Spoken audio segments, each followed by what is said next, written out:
네, 안녕하세요. 원용석입니다. 오늘도 원용석의 진실정치 애청해주셔서 감사합니다.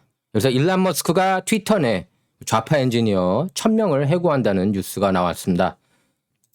듣던 중 반가운 소식인데요. 너무 트위터가 좌파 쪽으로 흘러가지 않았습니까? 그래서 도널드 트럼프 전 대통령도 계정 폐쇄시키고 우파 진영 계정을 무더기로 폐쇄시켰죠. 그래서 언론의 자유, 표현의 자유, 그리고 진실들을 가려왔습니다. 하지만 일론 머스크가 트위터 인수하면서 이제 아직 인수가 완전히 최종 완료되진 않았지만 인수하면서 이제 표현의 자유, 언론의 자유 보장하겠다 그렇게 선언하지 않았습니까? 당연한 거죠. 당연한 건데 지금 당연한 세상이 아닙니다. 그래서 일론 머스크 같은 사람들이 이제 영웅처럼 등장을 한 거죠.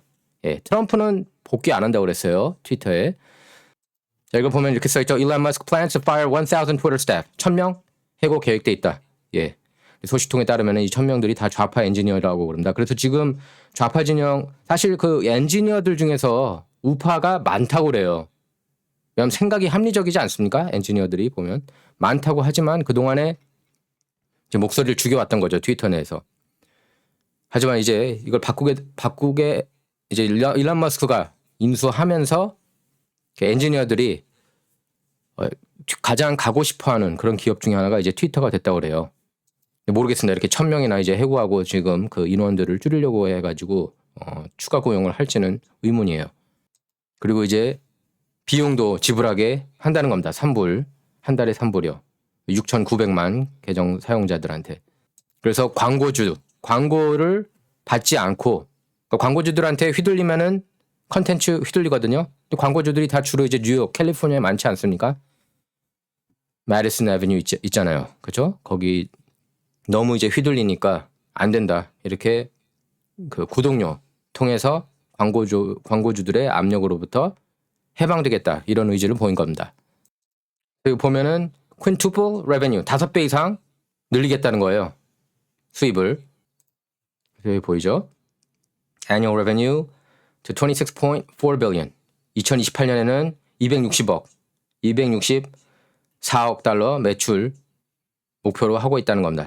작년에는 50억 달러밖에 안 됐다는 거예요. 원래 트위터가 적자 운용 회사였죠. 그러다가 이제 트럼프가 트위터 많이 사용하면서 트위터가 이제 인기가 급증하고 그러면서 이제 수익을 올리기 시작했습니다. 최근 들어서는 수익이 이제 낮아지는 그런 형국이었죠. 주가도 20불대 밑이었던 것 같아요. 그때 머스크가 관심을 보였을 때가. It says he cut Twitter's reliance on ads to less than 50% of revenue. 매출 수익의 절반 밑으로 내리겠다는 겁니다. 광고 수익을. 당장은 이제 이 1000명을 해고하겠다고 하지만 제가 볼 땐 그러니까 당연한 거고 아마 그 좌파 엔지니어들 잘라내야겠죠. 그래서 11,000명 향후 3년 후에는 현재 7,500명에서 11,000명으로 늘리겠다는 겁니다. 이게 표로 이렇게 깔끔하게 되어 있죠. 현재 50억 불, 260불, 264억 불로 늘리겠다는 거고 ad revenue, 광고 수익은 현재 90% 의존도지만 45%로 끌어내리겠다. 2028년에는. 이렇게 목표를 잡고 있습니다. 그리고 트위터 지금 9,225명이고 이거를 2025년까지 8,300명으로 내린 다음에 이렇게 11,000명으로 늘리겠다. 트위터 사용자 지금 2억 1,700만이지만 우파 진영에서 많이 나가지 않았습니까? 하지만 이제 2025년에는 6억 명 그리고 2028년에는 9억 3,100만 명으로 늘리겠다는 거예요. 자, 이것만 봐도 트위터 사용자들이 사실 우파 진영이 더 많다는 걸 알 수 있습니다. Free speech is essential to a functioning democracy. 일론 머스크가 이렇게 글을 올렸습니다. 3월 25일에. 표현의 자유는 민주주의에 있어서 근본이다. 이렇게 썼습니다. Do you believe Twitter rigorously adheres to this principle? 트위터가 이걸 지키는 것 같냐? 노라고 응답한 사람이 훨씬 더 많습니다. 70.4%. 맞다고 어떻게 찍을 수 있는지 모르겠어요. 29.6%. 압도적입니다. 203만 5,924명이 투표를 했어요.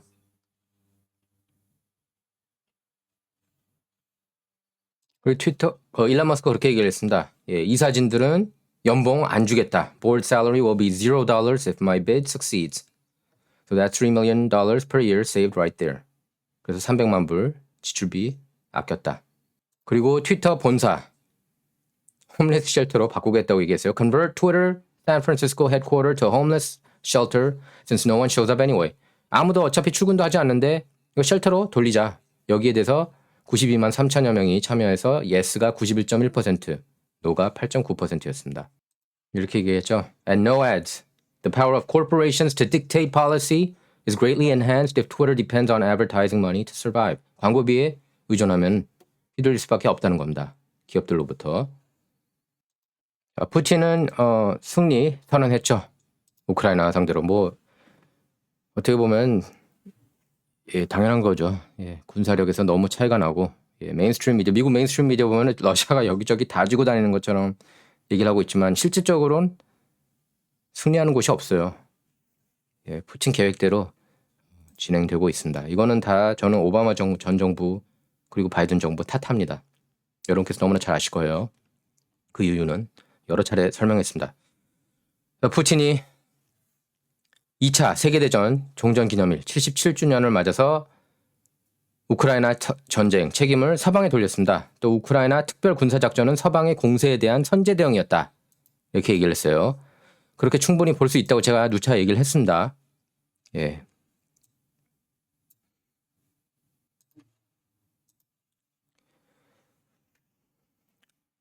또 우크라이나 특별 군사작전은 서방의 공세에 대한 선제 대응이었고 전적으로 올바른 결정이었다. 이렇게 강조했습니다.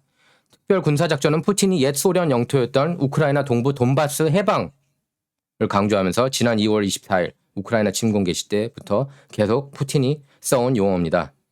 다만 일부에서 예상했던 이번 전쟁 방향에 대한 언급은 없었습니다. 뭐 종전할 거다. 휴전할 거다. 이런 얘기 없었어요. 예. 계속 메인스트림 미디어 여러분 아마 기억하셨을 겁니다. 휴전협정 체결했다고. 메인스트림 미디어 몇 달 전에 그걸 보도해가지고 한국 한인 언론들도 다 그걸 톱뉴스로 또 보도했었어요. 그거 다 가짜뉴스였던 겁니다. 자, 러시아 푸틴은 모스크바 붉은 광장에서 열린 77주년 기념 열병식 연설을 통해 이렇게 밝혔는데요. 그러면서 당시 2차 세계대전 승리를 축하한다면서 지금도 마찬가지다. 우크라이나 전쟁을 그래서 나치 독일에 대한 항전에 비유했습니다. 우크라이나 내에 이제 나치 세력이 많지 않습니까? 그걸 이제 줄곧 비판한 거예요. 그건 팩트입니다. 우크라이나에 나치 세력이 많은 건 그건 팩트예요. 여러분께서 그거 헷갈려 하시면 안 돼요. 푸틴이 이렇게 얘기했습니다. 여러분은 돈바스에 있는 우리 국민과 조국 안전을 위해 싸우고 있다. 영광의 날이 우리 각자 마음에 가까워지고 있다. 이렇게 얘기했습니다. 또 이번 위대한 애국 전쟁에 불붙지 않은 러시아 가정은 없다. 우린 승자 세대가 자랑스럽다. 이렇게 얘기를 했고 러시아군을 향해서도 여러분 조부, 중조부들이 싸운 것을 지키고 있다. 그러면서 우리는 우크라이나에서 서방의 군사 인프라가 전개되고 수백 명 외국 고문들이 일하기 시작하고 나토 국가들의 최신 무기들이 정기적으로 공급되는 것을 봤다. 계속 문제점을 지적한 겁니다. 그러면서 러시아는 서방 공세에 대한 선제 대응을 한 것이다. 이는 불가피했고 시적절했으며 유일하게 올바른 결정이었다. 그렇게 정당성을 강조했습니다. 또 미국과 그 똘마니들, 미니언스라고 표현했어요. 미국과 그 똘마니들이 위협을 야기하고 있다. 위험이 매일 커지고 있다. 이렇게 규탄했습니다. 아마 미국을 비판한 건 이제 트럼프 정부를 비판한 게 아니라 바이든 정부를 비판한 거죠. 미국 민주당 구체적으로 비판한 겁니다. 2014년 오바마 전 정부가 쿠데타 일으킨 거 여러분께서 너무나 잘 알고 계시죠. 그래서 친러시아 정부였던 우크라이나 정부를 무너뜨렸습니다. 그러면서 돈바스에서 이제 내전이 일어나고 그런 거예요. 그 여러분께서 너무나 잘 아실 겁니다. 그리고 뭐 크림반도 점령을 한 거죠. 물론 유엔은 지금도 부인하고 있지만 마치 러시아 땅 아닌 것처럼 하지만 러시아가 시료 지배하고 있습니다. 크림반도.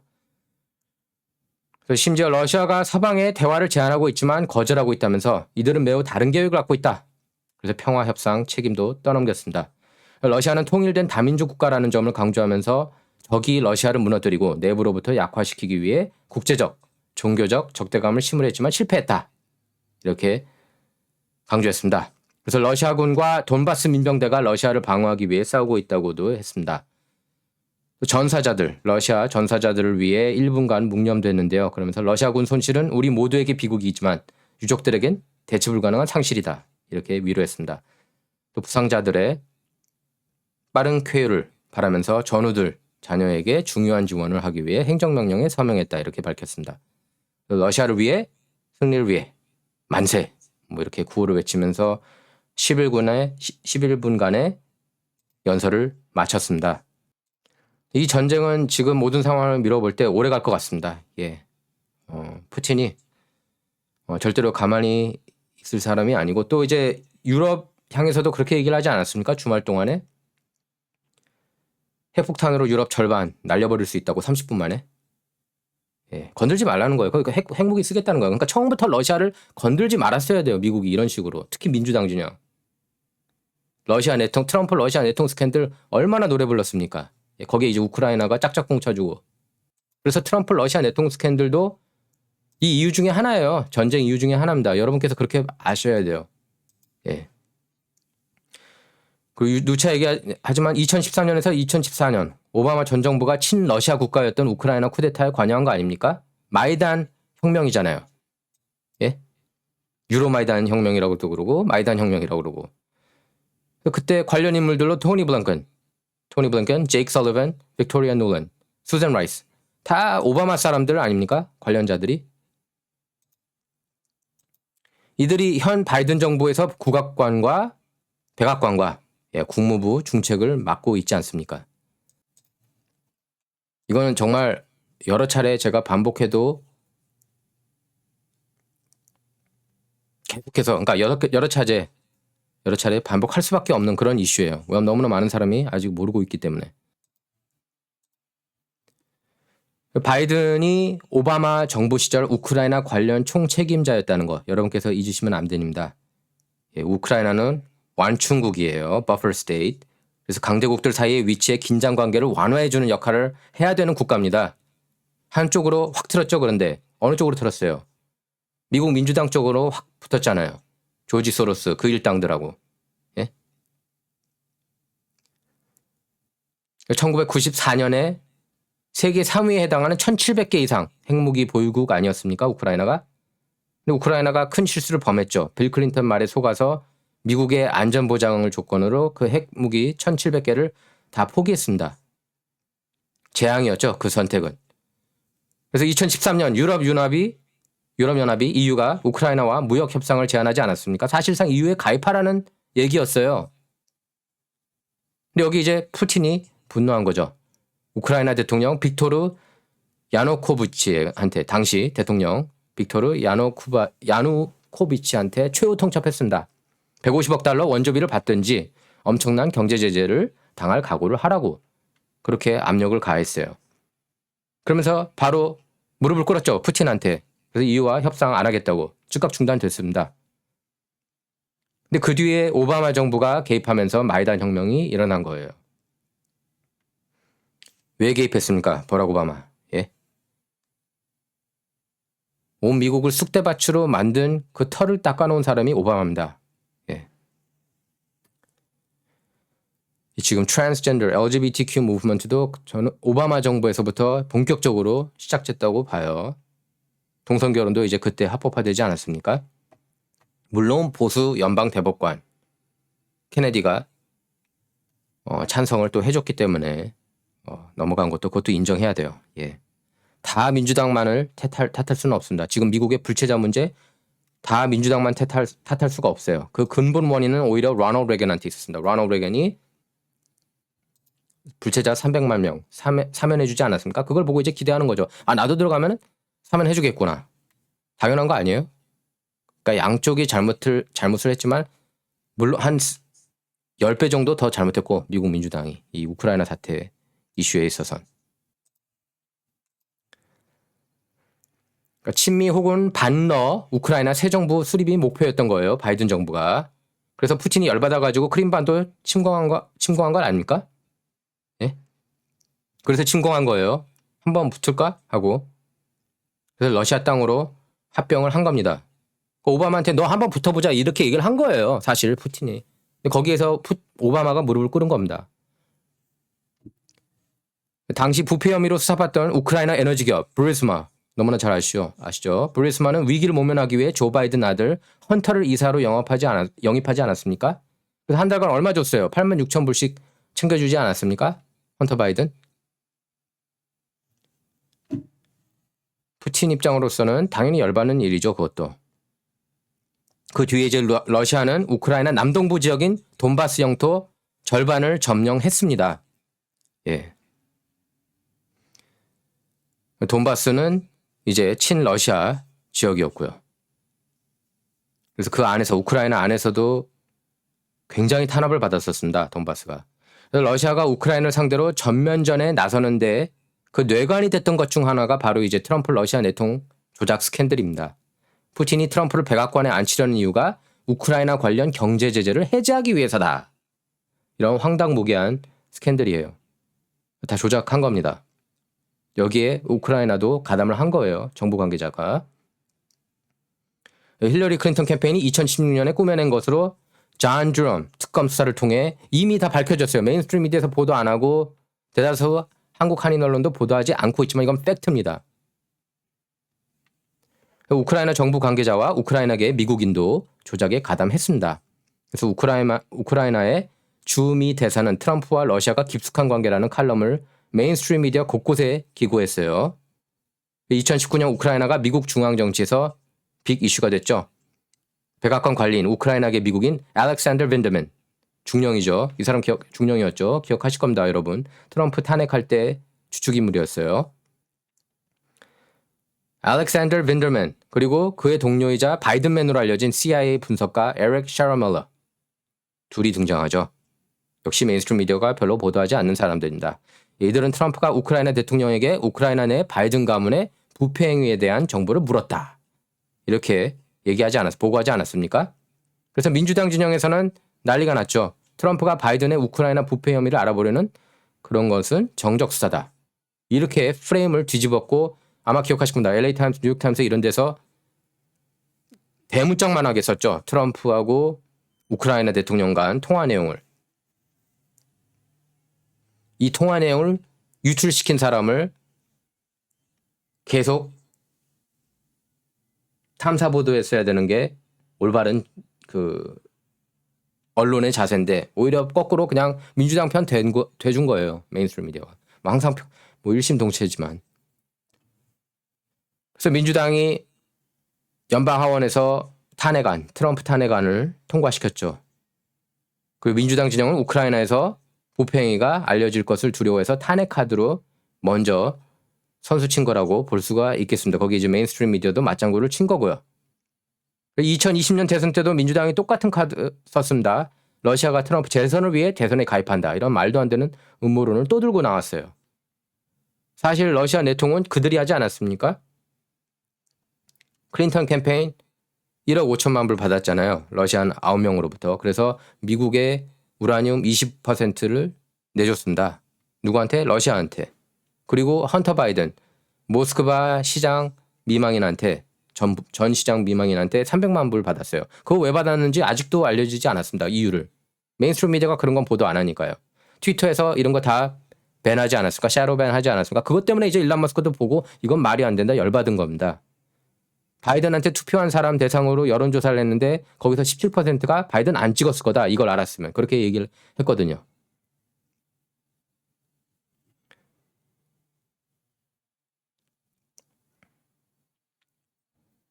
정신 차려야 돼요. 예. 그래서 언론들이 메인스트림 미디어 그대로 번역 보도하면 안 됩니다. 이런 걸 놓쳐요. 정말 중요한 뉴스들을. 헌터 바이든의 노트북 스캔들이 대선 직전 터졌을 때 메인스트림 미디어는 모르쇠로 일관했습니다. 그래서 2015년 11월 2일 이 이메일이 제일 중요해요. 헌터 이메일에서 브리스마 이사가 헌터에게 자사수사 브리스마 수사를 중단케 그렇게 힘을 써달라는 그런 요청 내용이 나왔습니다. 이거를 이제 셧다운 시킨 거예요. 메인스트림 미디어가. 빅테크도 그렇고. 빅테크는 노트북 스캔들이 모두 다 잘못된 정보다. 이렇게 관련 뉴스를 일제히 삭제했습니다. 또 조 바이든은 러시아가 아들 노트북을 해킹했다고 그렇게 주장했고요. 말도 안 되는 주장이었고 메인스트림 미디어도 여기에 합창을 한 거고. 그런데 다 진위로 밝혀졌습니다. 뉴욕타임스도 인정한 거예요. 뉴욕타임스가 근데 이걸 인정한 게 정말 정정하고 싶어서 인정한 게 아닙니다. 곧 헌터 바이든한테 무슨 일이 일어날 것 같으니까 야 이거 우리 안 쓰면은 진짜 바보 된다. 그래서 인정을 한 거예요. 뉴욕타임스가. 그리고 어떻게든 이제 살리려고 하겠죠. 헌터를. 그들은 민주당의 앞잡이이기 때문에 뉴욕타임스는.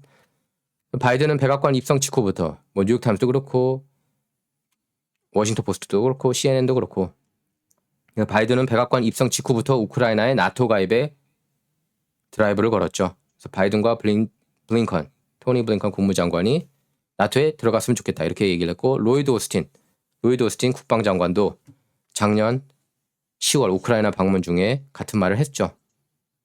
푸틴이 열받은 거죠. 예.